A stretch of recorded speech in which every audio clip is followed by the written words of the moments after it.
నమస్తే అండి. మళ్ళీ వచ్చేసాను. ఒక చిన్ని ఆలోచనతో మీ శైలజాని. ఎలా ఉన్నారు? అందరూ బాగున్నారు అనుకుంటున్నాను.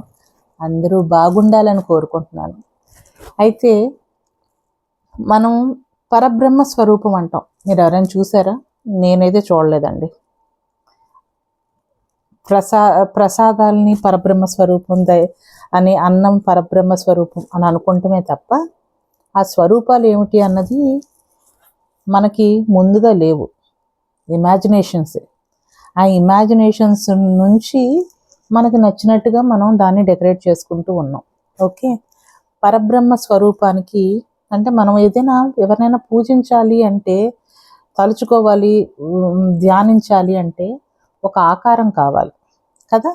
కానీ పరబ్రహ్మ స్వరూపం అంటే దేవుడికి ఆకారం లేదు, నిరాకారుడు. కానీ మనం ఒక ఆకారాన్ని ఇచ్చుకున్నాం. ఎందువల్ల అంటే మన మనుషులమే. మనకి ఏదైనా కళ్ళకి ముందు ఇలా కనిపిస్తే మన టాప్ ఫ్లోర్లో కొంచెం గట్టిగా పాతుకుపోతాయి. లేకపోతే మనం మర్చిపోతాం. ఎందుకంటే మనం చాలా బిజీగా ఉంటాం కదా. మనకి బోల్డ్ అని ఉన్నాయి పెత్తనాలు చేయాల్సినవి. అందుకని దేవుడికి మన గురించి మనుషులకు సృష్టించిన ఆయనకి తెలియకుండా ఉంటాయా? అందుకని ఒక ఆకారాన్ని సృష్టించారు. అలాగా చాలా వచ్చాయి. కానీ ఒక గమ్మత్తైంది చెప్తాను. చాలామందికి తెలుసుంటుంది. నా ఏజ్ కంటే ఇంకా చిన్నోళ్ళు ఎవరైనా చూస్తుంటే వాళ్ళకి తెలియకపోవచ్చు. మనకి ఇదివరకు రాముడు, కృష్ణుడు అంటే సీనియర్ ఎన్టీ రామారావు గారి బొమ్మలు, పిక్చర్స్, పేపర్ కట్టింగ్లు అవన్నీ పెట్టుకొని పూజించేవారట. అంతకుముందు దేవుడు ఎలా ఉంటారో ఎవరికి పెద్దగా అంటే తెలుసు, కానీ అందరికీ తెలిసేది కాదనమాట. సో సినిమాలు వచ్చిన తర్వాత ఎప్పుడైతే ఎన్టీ రామారావు గారు వేరే వేరే దేవుడు రోల్స్ ప్లే చేశారో సినిమాల్లో, పోస్టర్స్ వాటిలో వచ్చేవి కట్ చేసుకొని దేవుళ్ళ గోడలకు అతికించుకొని పూజించేవారంట. సో చాలా వరకు ఆయన దేవుడు ఇప్పటికీ కొన్ని ఊరుల్లో గుడులు కట్టున్నారు. సో మనకి ప్రూఫ్ కావాలి. మనం నమ్మాలి అంటే మనకు ఒక వ్యాలిడ్ ప్రూఫ్ ఉంటేనే మనం నమ్ముతాం. అండ్ మనం దాని గురించి చాలా గొప్పగా చెప్పుకుంటాం. అది మంచో చెడో, కానీ మనం మనుషులం అలా అయిపోయాం. ఏం చేస్తామండి.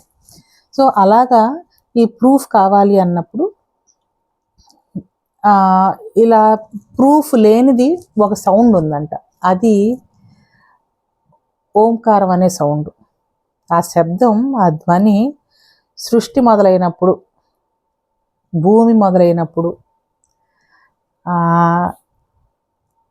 మొదలైన శబ్దం అంట ఓంకారం అనేది. ఓం అనేది అది దేవుడు సృష్టించిందే. కానీ మనం మనుషులం అని చెప్పాను కదా, మనకి తెలుసు కదా, నేను చెబితేనే మీకు అర్థం కాదు కదా.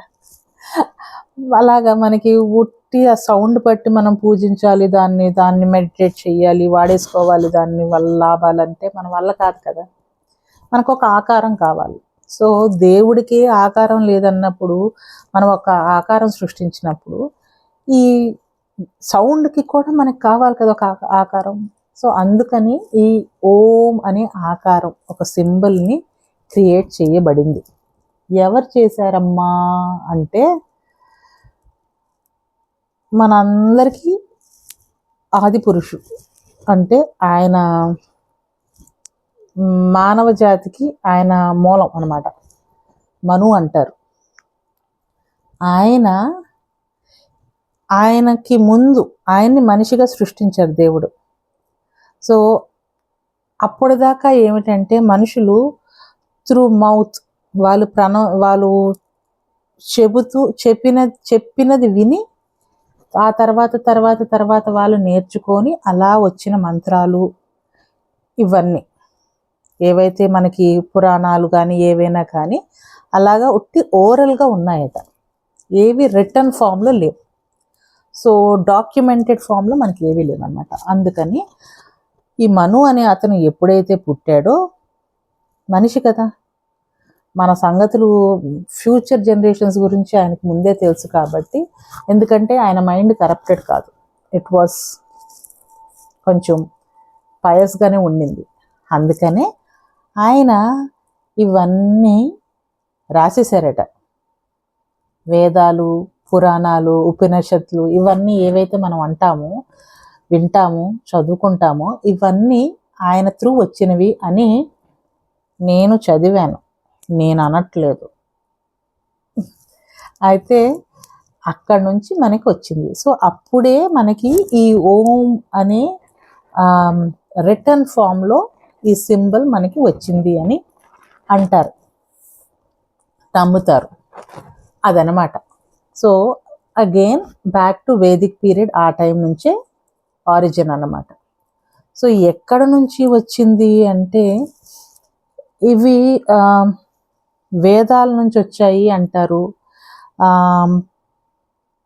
అది కూడా వేదాలు అంటే సామవేదలో ప్రత్యేకంగా సామవేద నుంచి వచ్చింది అని అంటారు. అంటే ఈ ఓంకారానికి, ఓంకారం కాదు, ఈ ఓంకారానికి చాలా ఇంకా వేరే వేరే పదాలు ఉన్నాయి అన్నమాట. ఇప్పుడు మనం పెద్దగా వాడుకోం, కానీ సినోనిమ్స్ ఉన్నాయి. అవి ఏమిటి అంటే ప్రణవ అని. ప్రణవ అంటే original word of power and is recited as a Mantra. So మంత్రంగా వాడుకలోకి ఉండేదాన్ని మొట్టమొదటి ఏదైతే వర్డ్ ఉంటుందో దాన్ని ప్రణవ అంటారంట. ఇంకా ఉద్గీత అంటే ఇది ఒక సాంగ్ చాంటో ఆ విధంగా వాడేదాన్ని ఉద్గీత అంటారు. ఇది కూడా ఓంకారానికి మరొక పేరు అన్నమాట. ఈ ఉద్గీత అనేది సామవేద నుంచి తీసుకోబడింది. అంటే ఎందుకంటే సామవేదలో చాలా వరకు ఈ చాంట్స్, మంత్రాలు, ఈ గేయాలు, గీతాలు, దేవుడి పాటలు ఏవైతే ఉంటాయో ఇవన్నీ సామవేదలో ఉన్నాయట. సో అక్కడ నుంచి వచ్చింది అంటారు, దాన్ని ఉద్గీత అంటారు. ఇంకా ఓంకార ఏంటి అక్షర అంటే ఎప్పటికీ ఏమంటారు, విరిగిపోంది, పాడైపోంది అంటారు. ఇంకా అక్షర అంటే ఒక అక్షరం అని అంటారు. ఇవన్నీ ఓంకారానికి వేరే వేరే పేర్లు, సినోనిమ్స్. అయితే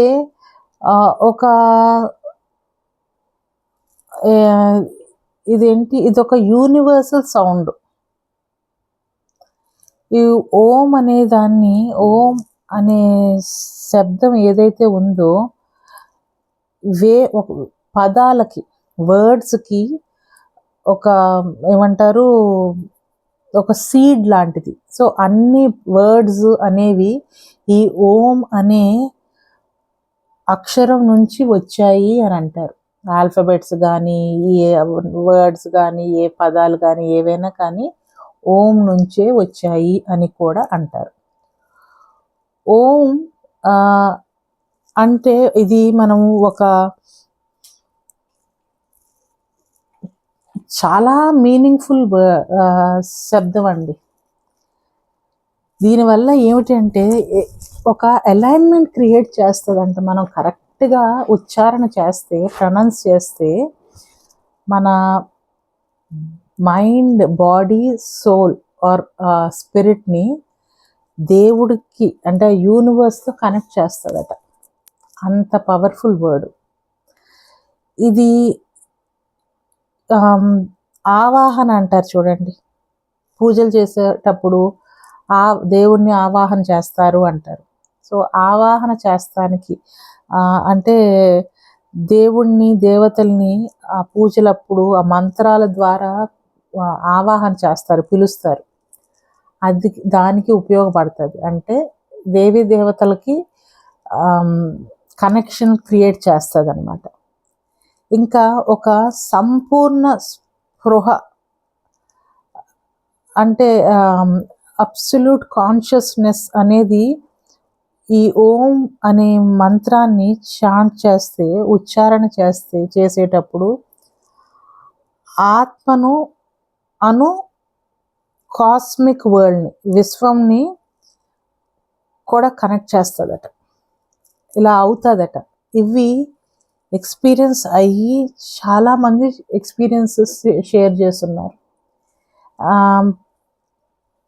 దాన్నే మెడిటేషన్ కూడా అంటారు.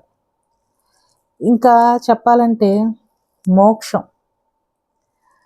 మోక్ష సిద్ధాంతాన్ని మనకి తెలియజేసేది కూడా ఈ శబ్దం వల్ల త్రూవే తెలుస్తుందట, ద్వారాయే మనకి తెలుస్తుందంట. వాటికి వాడుకునే టూల్స్ ఏవైతే ఉన్నాయో అవే మెడిటేషను, యోగా. మెడిటేషనల్ పాత్ అంటారు, యోగా పాత్ అంటారు. సో అప్పుడు వాటిల్లో ఓంకారం అనేది చాలా ఇంపార్టెంట్, చాలా అంటే చాలా ఇంపార్టెన్స్ ఉంటుంది, ప్రాముఖ్యత ఉంటుంది యోగాలో కానీ మెడిటేషన్లో కానీ. మెడిటేషన్లో ఏమిటి అంటే మనం ముక్తి మార్గానికి దారి చూపిస్తుందట మెడిటేషన్, ఈ ఓంకారం అనే టూల్ని వాడుకుంటే. అలాగే ఓం అనేది వేద గ్రంథాల్లో నుంచి ఉద్భవించిందని చెప్పాను కదా, సామవేదం అని. ఇంకా ఈ అక్షరాన్ని ఇండిపెండెంట్గా కానీ, అంటే ఓం అని కానీ, ఓం ఇంకా మంత్రాన్ని యాడ్ చేసి కానీ వాడతారు. ఈ వాడుక వల్ల ఆ మంత్రానికే చాలా వాల్యూ అంటారా, శక్తి అంటారా, పవర్ అంటారా పెరుగుతుందట.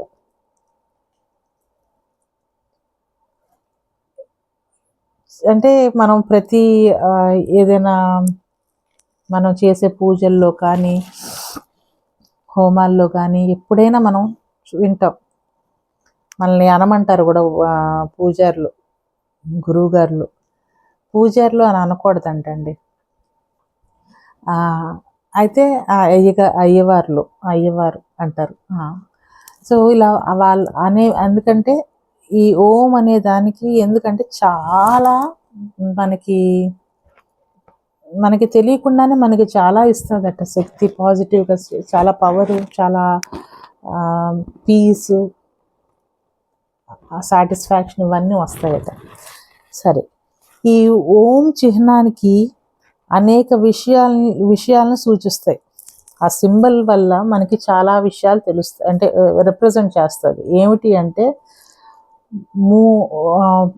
ఫస్ట్ ముగ్గురి త్రిమూర్తుల్ని, ప్రథమ దేవుల్ని, బ్రహ్మ విష్ణు మహేశ్వరుల్ని, ఇంకా 3 గుణాలని.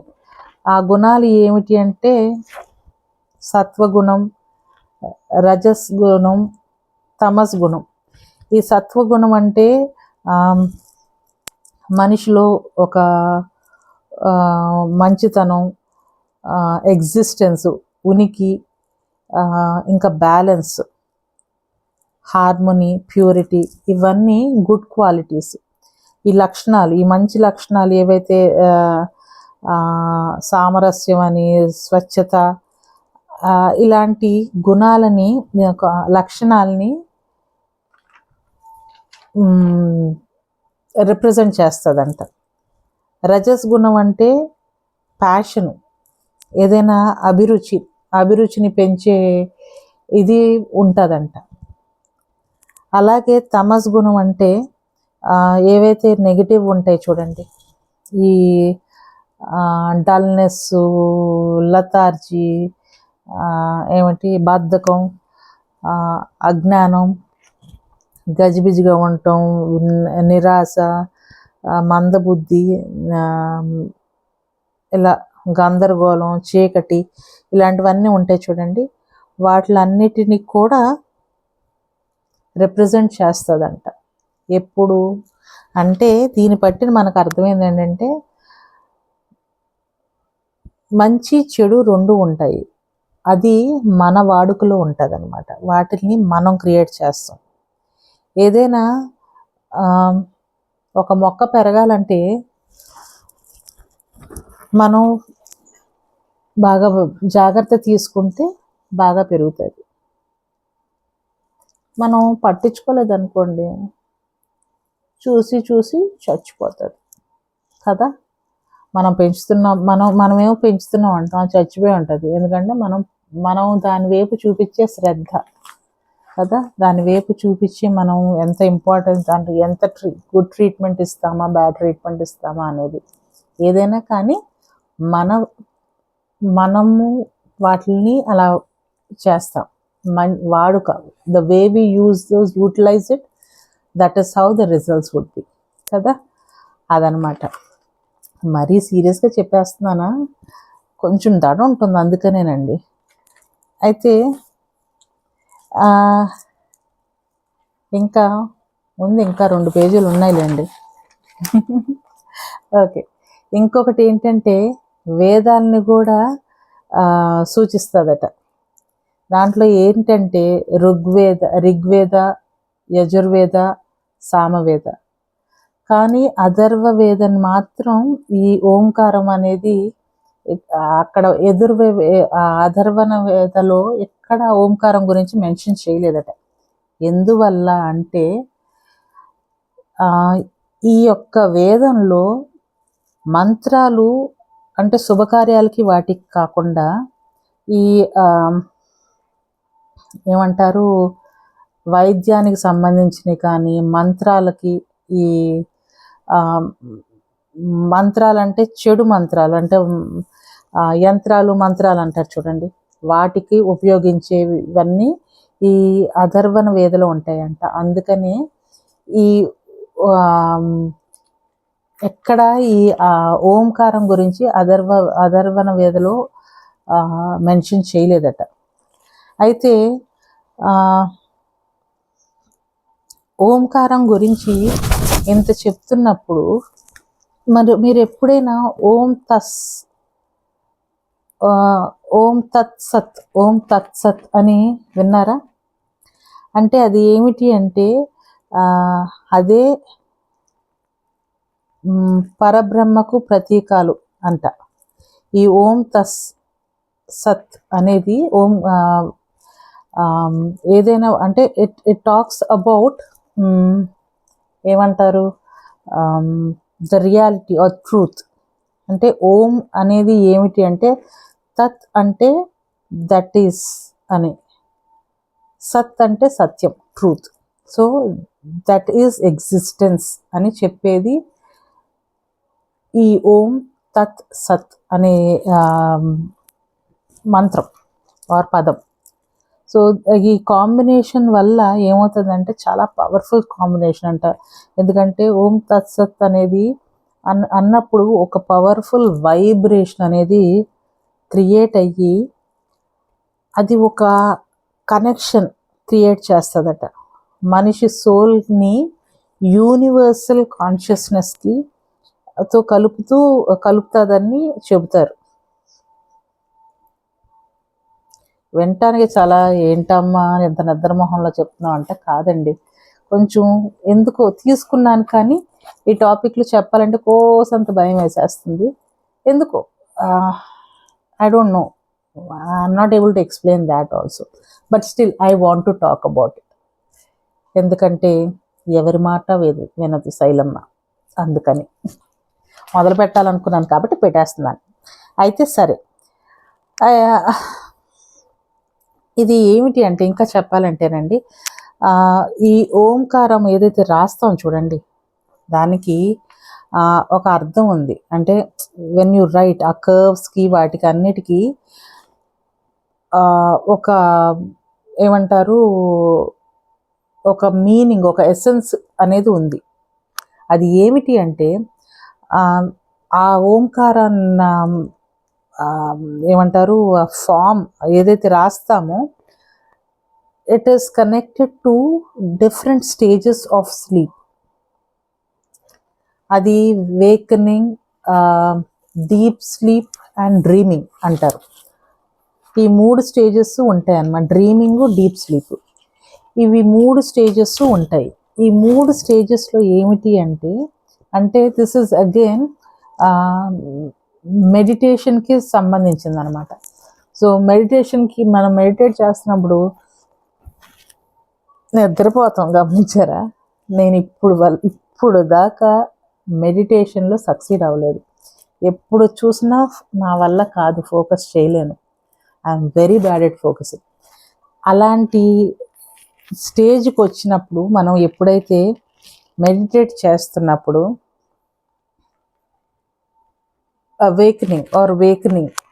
వేకింగ్ అప్ స్టేజ్లో, వేకింగ్ స్టేజ్లో ఉంటామంట. అంటే అప్పుడు మనకి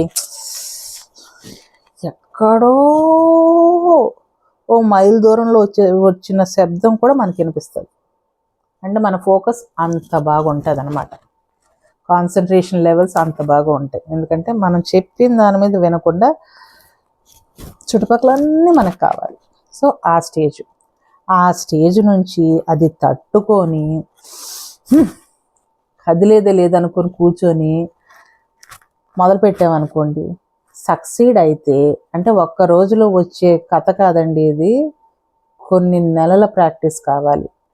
సో అప్పుడు మనం ఒక డ్రీమింగ్ స్టేజ్కి వెళ్తాం నిద్రలో. అంటే కొంచెం సబ్ కాన్షియస్ లెవెల్లో నిద్రపోతున్నట్టే కదండి, నిద్రావస్థలోనే అంటారు అది కదా. అప్పుడు డ్రీమ్స్ వస్తాయి మనకి. ఆ డ్రీమ్స్లో కూడా మనకు వచ్చే డ్రీమ్స్ రకరకాలు వస్తాయి. అంటే మనం అంతకుముందు చూసింది, దేని గురించి ఆలోచించి ఇవన్నీ వస్తాయి. అవన్నీ తట్టుకొని వెళ్తే డీప్ స్లీప్లోకి వెళ్తాం. మన నిద్ర ప్రాసెస్ కూడా ఇది. ఇక్కడ దాకా అందరికీ తెలుసు, మనం వినుంటాం. నేనేమి కొత్తగా చెప్పట్లేదు, మీరు అనేసుకోవద్దు నన్ను. తెలిసిన పదే చెప్పబాక అని. నాకు తెలియంది వాడి నేర్చుకున్నాను, అది మీకు తెలియదు అనుకొని నేను చెప్తున్నాను అన్నమాట.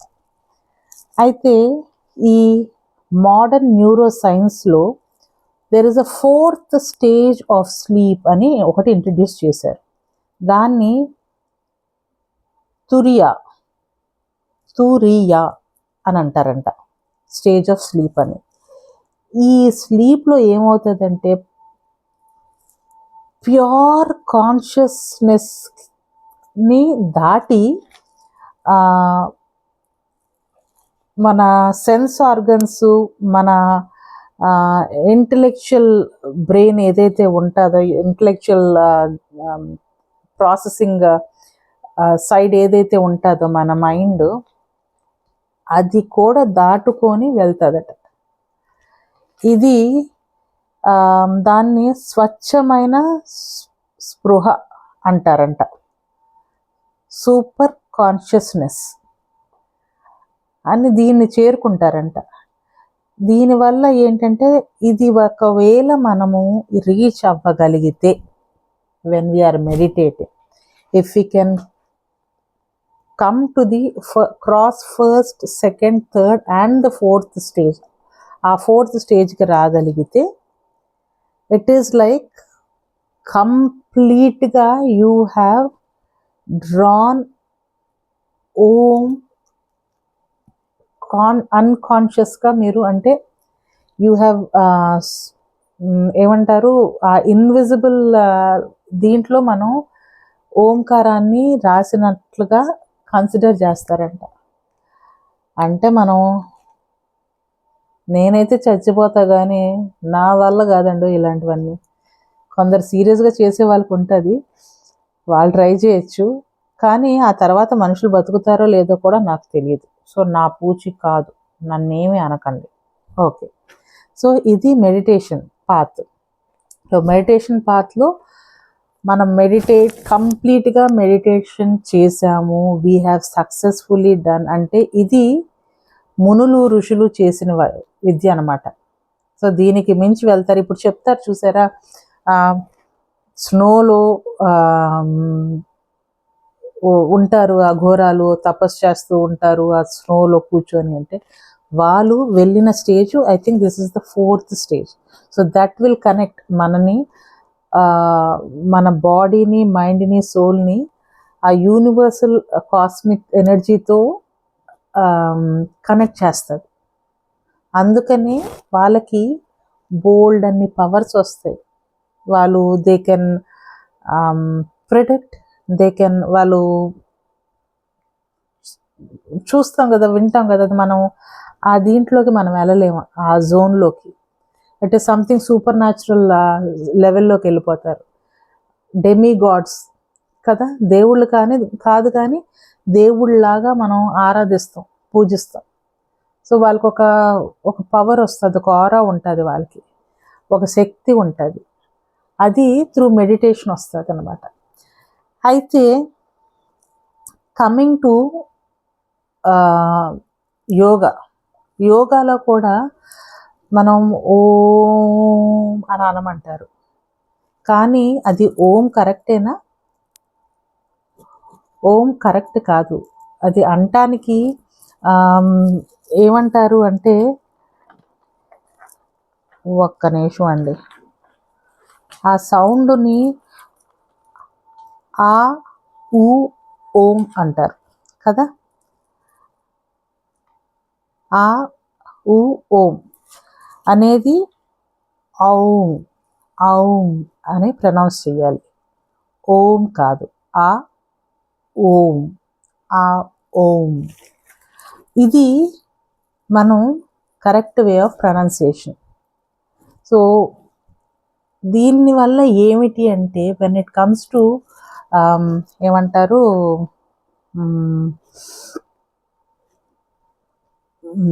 యోగాలో సంబంధించినప్పుడు యోం అనమంటారు, ఆ ఓం.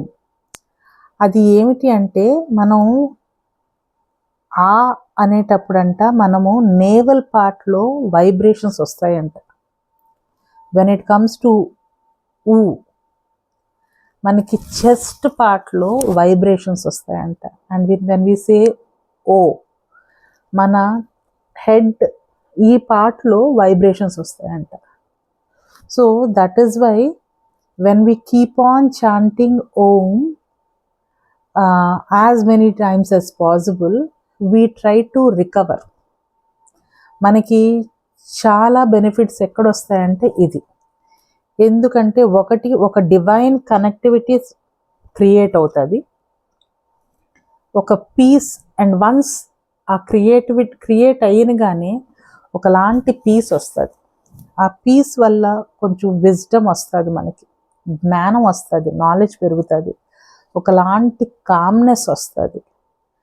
ఒకలాంటి కామ్నెస్ వచ్చిన కానీ మనం మన స్ట్రెస్ని, మన టెన్షన్స్ని ఇలా పెట్టి అంచేసి ధపక్కని కింద పడేస్తాం, మూలకు పడేస్తాం. అప్పుడు ఆ పవర్ మనకు వస్తుంది, ఆ కెపాసిటీ మనకు వస్తుంది. దానివల్ల ఏమవుతుంది, మన హెల్త్ బాగవుతుంది. మన హెల్త్ బాగవుతమే కాకుండా ఈ ఓంకారాన్ని ఎన్నిసార్లు మనం చాంట్ చేయగలిగితే అంత మనకి హెల్త్ బెనిఫిట్స్లో ఏమిటి అంటే, కొన్ని ఇక అయిపోయిందిరా బాబు, ఇంకా క్యూర్ లేదు అనుకునే హెల్త్ ఇష్యూస్ కూడా క్యూర్ అవుతాయంటండి. ఇది మాత్రం నాకు దీనికోసమైనా ట్రై చేయాలి అనిపిస్తుంది. కానీ నాకు తెలుసు నేను అంత చేయలేనని, కానీ ట్రై చేస్తానికి ప్రయత్నిస్తాను. ఇదండి ఓంకారాన్ని గురించి. మొత్తానికి ఏడుస్తూనో నవ్వుతూనో నిద్రమోహం పెట్టుకొని ఏదో ఒక విధంగా చెప్పాను. మీకు కొంచెమైనా నాలెడ్జ్ పెరుగుంటుంది కదా, వచ్చుంటుంది కదా. ఏదైనా నేను తెలియనివి ఏవైనా చెప్పుంటే నాకు చెప్పండి. నేను ఎక్స్ట్రాగా ఏవైనా చెప్పుంటే కూడా చెప్పండి. కానీ కొంచెం కనికరించి పద్ధతిగా చెప్పండి. ఎప్పటికో ఒకసారి ఒకరైనా కమెంట్ చేస్తారని వెయిట్ చేస్తున్నా. కమెంట్స్ మొదలైతే కమెంట్ ఎవరైనా చేశారనుకోండి, అది చూస్తానికి కూడా కొంచెం ధైర్యం చాలదు. ఇప్పటిదాకా అయితే రాలేదు. Hope to see more comments from you all. ఉంటానండి. బాయ్.